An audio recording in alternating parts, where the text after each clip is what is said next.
Hi friends, आप सबका स्वागत है मेरा यूट्यूब चैनल ज्ञान कोचिंग सेंटर पे। तो आइए अभी हम लोग फिर से जो है द्वितीय पाली का संस्कृत का आंसर की लेके आ चुके हैं। ठीक है, अब आप लोग फिर मिला लीजिए और मिला के बताइए कमेंट में कि आप लोग का कितना ऑब्जेक्टिव सही है। ठीक है, तो पहला प्रश्न को और अधिक से अधिक वीडियो को शेयर करें और वीडियो को लाइक करें और चैनल को सब्सक्राइब करें। आप लोग सपोर्ट करें ताकि आप लोगों के बीच सारे शिफ्ट का हम आंसर की जो है ना आप लोगों को बना के दे सकें। देखिए, पहला प्रश्न बोला जा रहा है, भारत महिमा पाठ में किस देश की महिमा का वर्णन किया गया है। तो ये आपका भारत महिमा पाठ से ही लिया गया है। इसमें क्या हो जाएगा, ऑप्शन नंबर सी, भारत का वर्णन किया गया है। अगला देखिए, अगला प्रश्न है गायन्ति देवा डैश पुरुषः सुरत्वातः, यह पद किस पाठ से ली गई है। तो ये जो है ना आपका भारत महिमा से ली गई है। ऑप्शन नंबर सी, भारत महिमा से ली गई है। किस देश में देवता बार बार जन्म लेते हैं। तो जो है ना भारत देश में देवता बार बार जन्म लेते हैं। अगला प्रश्न को देखिए, भारत महिमा पाठ का प्रथम पद किस पुराण से संकलित है। तो विष्णु पुराण से संकलित है। किससे है, विष्णु पुराण से संकलित है। अगला प्रश्न को देखते हैं। अगला प्रश्न है आपका, हम सबों में भारतवर्ष के प्रति क्या होनी चाहिए। तो हम सबों में भारतवर्ष के प्रति देशभक्ति होनी चाहिए। क्या होनी चाहिए, देशभक्ति होनी चाहिए। भारत किससे सदा सेवित है। तो भारत नदियों से भी सेवित है, पर्वतों से भी सेवित है और सागरों से भी सेवित है। तो इनमें से सभी, ऑप्शन नंबर डी। अगला प्रश्न को देखिए, आगत्य पद का प्रकृति प्रत्यय है। आगत्य का जब आप देखिएगा ना तो आगत्य का हो जाएगा आ जोड़ गम जोड़ ल्यप, ऑप्शन नंबर बी। आ जोड़ गम जोड़ ल्यप, ऑप्शन नंबर बी। आ जोड़ गम जोड़ ल्यप, ऑप्शन नंबर बी। अगला प्रश्न देखिए, क्री जोड़ कत से कौन सा पद बनेगा। तो कृतम बनेगा, ऑप्शन नंबर ए। कौन सा बनेगा, कृतम बनेगा। अगला देखिए, पांडव पद में कौन सा तदित प्रत्यय है। तो पांडव शब्द में आपका जो है ना, पांडव पद में जो आपका है ना ठक प्रत्यय है। कौन सा है, ठक प्रत्यय, सॉरी ढक प्रत्यय है। क्या है, ऑप्शन नंबर डी। अगला देखिए, किम जोड़ त्रल से कौन सा बनता है। तो किम जोड़ त्रल से जो है ना आपका ऑप्शन नंबर बी, कुत्र बनता है। क्या बनता है, कुत्र। अगला देखिए, अगला प्रश्न है भवंती किस धातु का रूप है। तो भवंती जो है ना आपका ऑप्शन नंबर बी, भवंती जो है ना आपका ऑप्शन नंबर बी भू धातु का रूप है। दृष्टवान पद में कौन सा प्रत्यय है। तो दृष्टवान शब्द में जो आपका है ना कत्वतु प्रत्यय है।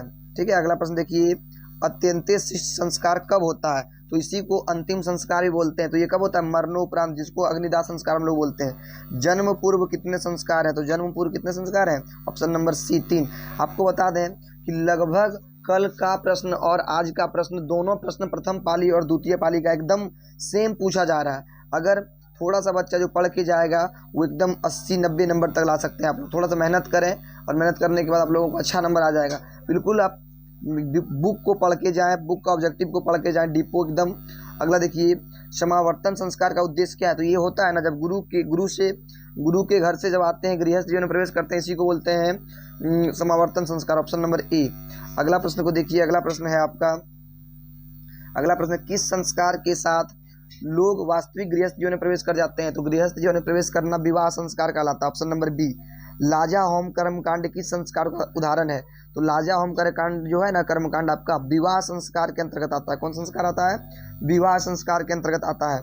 अगला प्रश्न देखिए, गायिका पद में कौन सा स्त्री प्रत्यय है। गायिका पद में कौन सा स्त्री प्रत्यय है। तो ये आपका हो जाएगा टाप। क्या हो जाएगा, ऑप्शन नंबर बी, टाप प्रत्यय। क्या हो जाएगा, ऑप्शन नंबर बी, टाप प्रत्यय। अगला देखिए, किस पद में ठक प्रत्यय है।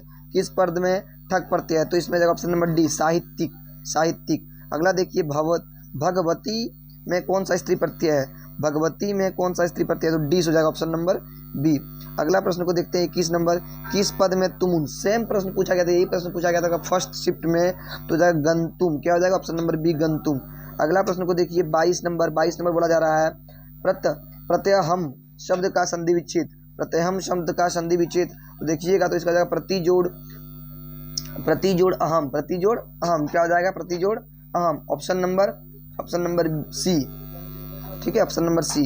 अगला देखिए, ऑप्शन नंबर सी, मनः जोड़ रथ की संधि। तो क्या हो जाएगा, ऑप्शन नंबर ए, मनोरथ। क्या हो जाएगा, मनोरथ।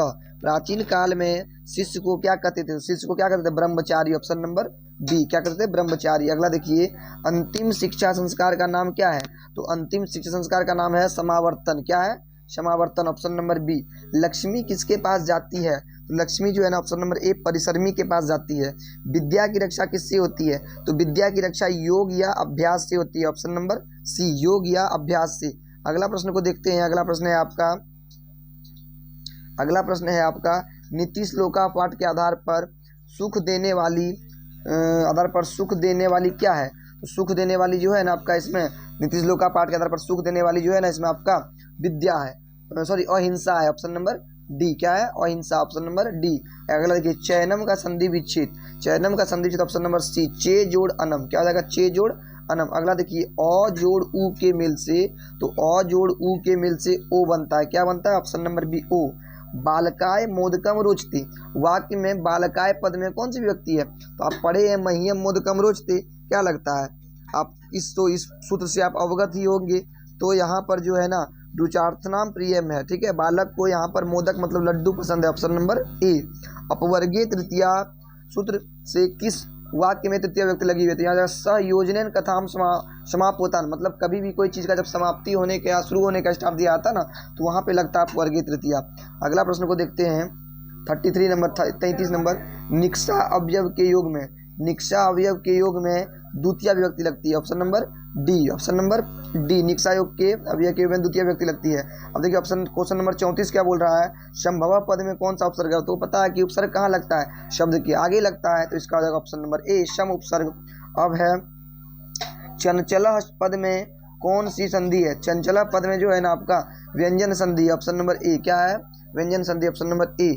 अगला प्रश्न को देखते हैं, इत सतह शब्द में कौन सा संधि विच्छेद करिएगा? तो इसका इतः जोड़ ततः। कर्मवाच के में कर्म में कौन सी विभक्ति है? तो कर्म में क्या होता है? द्वितीय विभक्ति होता है। अगला देखिए, सर्वतः के योग में कौन सी विभक्ति होती है? सर्वतः के योग में भी द्वितीय विभक्ति है। सर्वतः, अभितः और परितः के योग में क्या होती है? द्वितीय विभक्ति। जैसे चारों और, दोनों और, सभी और लगाते हैं ना। अब देखिए, निह जोड़ गतम से जो है ना आपका निर्गतम बनेगा। क्या बनेगा? निर्गतम, ऑप्शन बी नंबर। अगला प्रश्न को देखते हैं, दुर्गति में कौन सा उपसर्ग है? तो दुर्गति में देखिएगा ना आपका दुर उपसर्ग है। क्या है? दुर उपसर्ग, ऑप्शन नंबर सी। अगला देखिए, इंद्र ने कर्ण से छल क्यों किया? सेम प्रश्न पूछा गया था फर्स्ट शिफ्ट में, आप देखिएगा तो सेम पूछा गया था, अर्जुन की सहायता के लिए, ऑप्शन नंबर सी। अगला प्रश्न को देखिए, कर्णभार रूपक के रचनाकार तो कौन थे? महाकवि भास। कौन थे? महाकवि भास, ऑप्शन नंबर डी। अंगराज किसे कहा गया था? तो अंगराज जो है ना आपका कर्ण को कहा गया था। अंगराज किसे कहा गया था? कर्ण को, ऑप्शन नंबर बी। अगला, अपने और पराये की गणना कौन करता है? तो कौन करता है? संकुचित हृदय वाला करता है, ऑप्शन नंबर बी। शत्रुता को कौन बढ़ाता है? शत्रुता को जो है ना स्वार्थ बढ़ाता है, जो अपने लिए काम करता है उससे ही शत्रुता बढ़ जाती है। आगे देखिए, अगला प्रश्न जो है ना आपका, अगला प्रश्न है, बृहद संहिता के रचनाकार कौन हो जाएगा? वराहमिहिर। ये प्रश्न आपका फर्स्ट शिफ्ट में पूछा गया था। चरक और सुश्रुत ने किस शास्त्र का प्रवर्तन किया था? तो ये आपको हो जाएगा आयुर्वेद शास्त्र का, ऑप्शन नंबर ए। भीखन टोला देखने कौन आए थे? तो भीखन टोला देखने जो है ना शिक्षक आए थे। कौन आए थे? ऑप्शन नंबर बी, शिक्षक।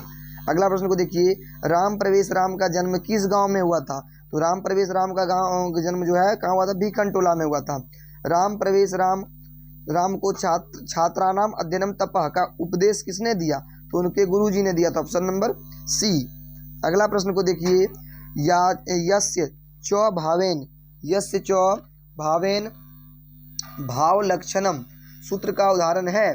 तो हो जाएगा गोसु कृष्णा बहुछिरा, ऑप्शन नंबर ए। अगला प्रश्न को देखते हैं।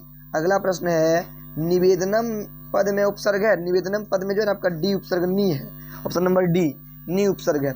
किस पद में परि उपसर्ग लगा हुआ है? तो जो है ना ऑप्शन नंबर ए, परिणाम लगा हुआ है इसमें। अब देखिए, तस्मीन पद का मूल रूप, इसमें जाएगा इदम। क्या जाएगा? ऑप्शन नंबर बी, इदम। अगला देखते हैं। अगला प्रश्न जो है आपका ना, किस पद में समाहार द्विगु समास है? द्विगु समास का मतलब जिसमें नंबर संख्या का जिक्र है। देखिए, पंचतंत्रम। क्या है? पंचतंत्रम, ऑप्शन नंबर ए। अगला देखिए, घन इव श्यामः का मतलब क्या होता है? घनश्यामः का ऑप्शन नंबर सी में है। इच्छति किस धातु का रूप है?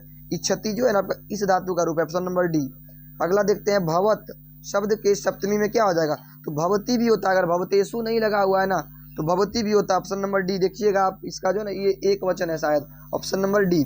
अगला प्रश्न को देखते हैं, प्रश्न नंबर 59 बोल रहा है विभेति में कौन सी धातु है। विभेति में कौन सी धातु है। विभेति में जो है ना आपका भू धातु है। क्या है, भू धातु, ऑप्शन नंबर डी भू धातु है। शाखा पद का मूल रूप, शाखा पद का क्या मूल रूप होता है, सखी, ऑप्शन नंबर ए।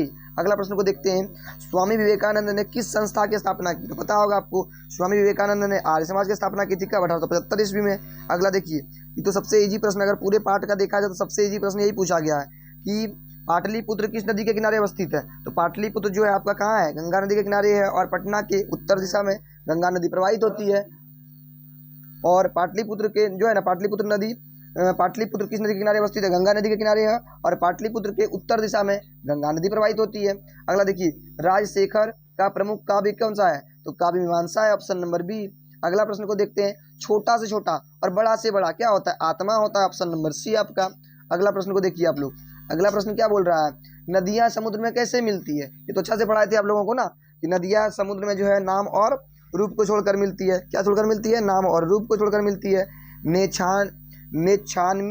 नेछामी किसने बार बार कहा। नेछामी किसने बार बार कहा। ठीक है, इस प्रश्न का आंसर आपको क्या हो जाएगा, तो ये शक्र हो जाएगा। क्या हो जाएगा, शक्र, ऑप्शन नंबर बी। व्याघ्र पथिक कथा पाठ में किसके लिए कौतन्य शब्द का प्रयोग हुआ। तो पथिक के लिए हुआ था, ऑप्शन नंबर ए। किसके लिए हुआ था, पथिक के लिए हुआ था। अगला प्रश्न को देखिए, नीति श्लोका पाठ महाभारत के किस पर्व से संकलित है। तो नीति श्लोका पाठ महाभारत के उद्योग पर्व से संकलित है, ऑप्शन नंबर बी, उद्योग पर्व से संकलित है। अहम महापंके पतितो असी किसने कहा। तो ये जो है ना आपका पथिक ने कहा। किसने कहा, पथिक ने कहा। सॉरी। अगला देखिए, अगला प्रश्न जो है ना आपका, अगला प्रश्न है मंदाकिनी वर्णनम पाठ के रचिता। तो क्या हो जाएंगे मंदाकिनी वर्णनम, ऑप्शन नंबर बी, महर्षि वाल्मीकि। अगला देखते हैं, अगला प्रश्न है लंबोदर में कौन सा समास है। तो लंबोदर जिससे किसी भगवान का जिक्र हो जाए उसमें क्या होता है, बहुब्रीहि समास, अर्थात लंबा है उधर जिसका, गणेश भगवान का जिक्र हो रहा है यहाँ पे। यत सर्वनाम के लिए यह हो जाएगा, ऑप्शन नंबर ए। कर्तु किस शब्द का रूप है। तो कर्तु जो है ना आपका कृत शब्द का रूप है, ऑप्शन नंबर सी। अगला प्रश्न को देखते हैं, कौन क्रिया के संप्रदान में स्वतंत्र रहता है। संप्रदान में कर्ता ने कर्म को करण से संप्रदान को के लिए संप्रदान रहता है। किसी भी क्रिया को करने के लिए कर्म जो होता है ना वो संप्रदान रहता है। ठीक है, यहाँ आप देख सकते हैं आपका जो है ना इसमें कर्म हो जाएगा, ऑप्शन नंबर सी। अगला देखिए, दृश्य धातु के लीट लकार में, तो दृश्य ही एक ऐसा धातु जो अपना रूप को चेंज करता है, द्रक्ष्यति, ऑप्शन नंबर सी। जलमग्नम का समस्त पद क्या हो जाएगा, जलमग्नम का समस्त पद हो जाएगा जलमग्नम। क्या हो जाएगा, जलमग्नम। अगला देखिए, अगला प्रश्न क्या बोल रहा है, अगला आपका बोल रहा है 77 नंबर, समास में किसका मेल होता है। समास में पदों का मेल होता है। हम लोग पढ़े हैं कि समास में दो पदों का मेल होता है, संधि में दो वर्णों का मेल होता है। साध्वे, साध्वे जो है ना, साध्वे चतुर्थी विभक्ति का रूप है। साधु शब्द का चतुर्थी विभक्ति जब आप पढ़िएगा तो साध्वे हो जाएगा। पठेयु, पठेयु जो है ना आपका विधिलिंग लाकार का रूप है।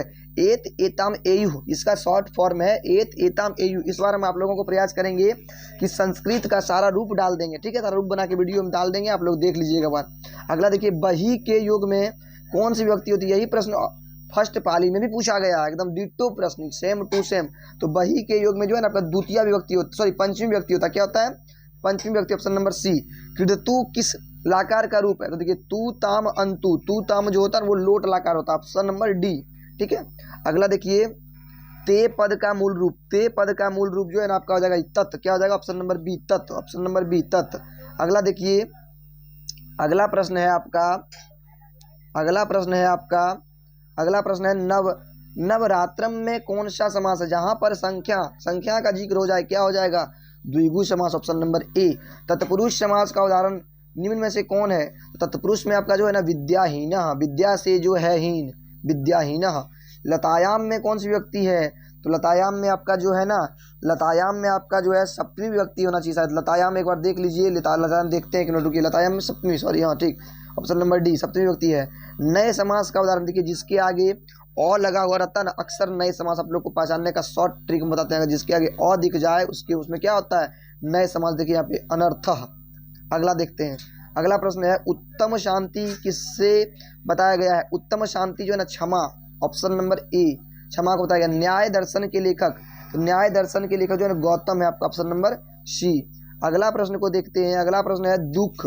दुख का विषय क्या है? तो दुख का विषय क्या है? अशांति है, ऑप्शन नंबर बी। कर्ण ने शक्र को चौथी बार में क्या दिया? तो कर्ण ने शक्र को चौथी बार में सोना दिया, ऑप्शन नंबर डी। अगला देखिए, मंदाकिनी वर्णम पाठ रामायण के किस कांड से संकलित है? तो ये क्या है? अयोध्या कांड के 95वें भाग से संकलित था ये, ठीक है। अगला देखिए, दान किसको देना चाहिए? दान जो है ना दरिद्र को देना चाहिए, ऑप्शन नंबर बी। अगला देखिए, मैथिली भाषा के कवि कौन थे? मैथिली भाषा के कवि कौन थे? विद्यापति थे। आलसशाला में आग कब लगाई गई? जब सभी आलसियां क्या कर रहे थे? सो रहे थे, ऑप्शन नंबर सी। अगला देखते हैं, अगला प्रश्न क्या है? अगला प्रश्न है आपका, सर्व शुक्ला सरस्वती किसने किसे कहा?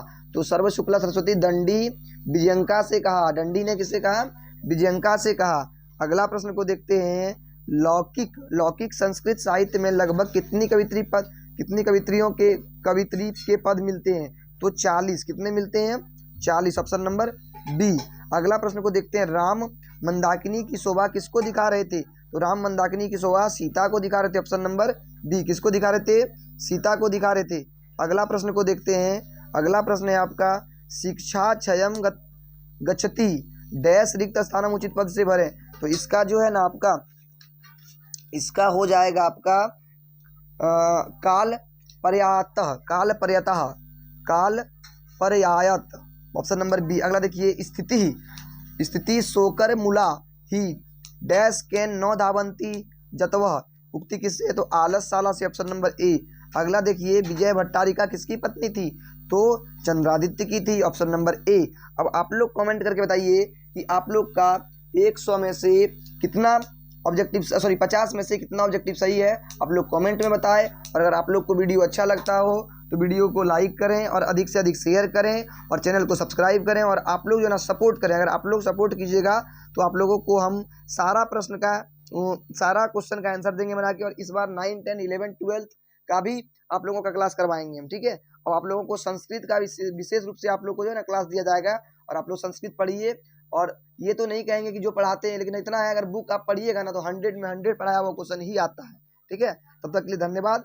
आप लोग चैनल को सब्सक्राइब करें और वीडियो को लाइक करें और शेयर करें।